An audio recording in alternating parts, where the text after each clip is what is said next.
సాధారణంగా ఎవరైనా మీ పేరు ఏమిటి అని అడిగితే మనం మన పేరుని చెప్తాం. కానీ శాస్త్రంలో ఎవరి పేరు వాళ్ళు చెప్పకూడదు అని చెప్తూ ఉంటారంట కదా, ఇది నిజమేనా? మరి ఏ రకంగా చెప్పాలి అని? నిజమే. ఎందుకంటే స్వనామోచ్చారణ తప్పు. మనం మన పేరు చెప్పాలి అన్నప్పుడు దిస్ ఈజ్ నారాయణమూర్తి అని ఇంగ్లీష్లో చెప్తూ ఉంటారు. ఇది ఒక శరీరం కాదు, ఒక వస్తువు అన్నట్లుగా this is table, this is Narayanamurthy. కానీ భారతీయం అలా అంగీకరించదు. శరీరానికి, ఈ శరీరంలో ప్రాణశక్తి ఉన్న కారణం చేత ఆ ప్రాణశక్తి పరమాత్మ స్వరూపం కనుక పేరుతో ఈ శరీరాన్ని పిలుస్తారు, నన్ను కాదు. కనుక ఈ శరీరాన్ని పిలిచేటటువంటి పిలుపును దృష్టిలో పెట్టుకొని నన్ను నారాయణమూర్తి అంటారు అంటూ పరోక్ష ప్రియా ఇవ హి దేవా అని వేదవాక్యం. పరోక్షంగా బోధించాలి, పరోక్షంగా సంబోధన చెయ్యాలి.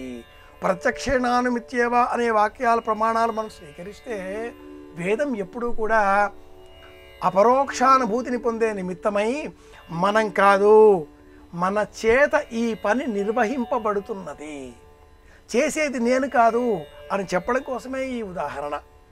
భగవాన్ రమణ మహర్షుల వారికి ఒకానొక సందర్భంలో వైద్యులు వచ్చి ఏదో ఒక ఇంజెక్షన్ ఇచ్చే ప్రయత్నం చేసినప్పుడు, శరీరానికి మీరు ఇస్తున్నారు, నాకు కాదు, ఈ శరీరానికి మీరు చేసేటటువంటి ఔషధ సేవ నాకు కాదు, నేను వేరే దేహంలో ఉన్నాను అంటాడు.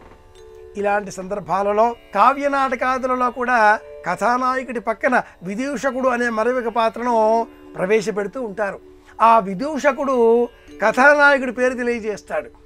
ప్రత్యక్షంగా ఏ హీరో కూడా ఇది నా పేరు అని చెప్పడు. ఎవరైనా అడిగితే కూడా ఏంటి పేరు చెప్పాలా, అడిగి తెలుసుకోలేరు, ఆ మాత్రం తెలీదు అంటూ పరోక్షంగా మాట్లాడతాడే కానీ ప్రత్యక్షంగా తన పేరు తాను చెప్పుకోకూడదు, చెప్పడు, చెప్పరాదు. అత్యవసర పరిస్థితులు ఏర్పడినప్పుడు మాత్రమే అలా అంటారు నా పేరుతో అని చెప్పుకోవాలి. ఇది లక్షణం.